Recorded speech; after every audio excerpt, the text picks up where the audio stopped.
Hello everyone and welcome to the channel. In this video I will compare LUXALGO and ALGOPRO. LUXALGO and ALGOPRO are both popular trading view indicators, but they have some differences. LUXALGO is well known for its clean charts, easy to read buy and sell signals, and customizable settings. It's beginner friendly and also offers extra tools like trend strengths, support and resistance levels, and confirmation signals. It works well for traders who want a mix of accuracy and simplicity without too much setup. ALGOPRO, on the other hand, is more advanced and offers a lot of customization for experienced traders. It includes multiple trading strategies, different signal modes, and settings that can be adjusted to fit your personal style. It's powerful but can feel overwhelming for beginners who just want quick signals.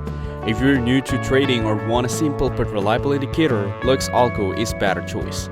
If you're an experienced trader who likes to tweak and test different strategies, ALGOPRO might suit you better. Overall, for most people, LUXALGO is considered the best balance between ease of use and performance.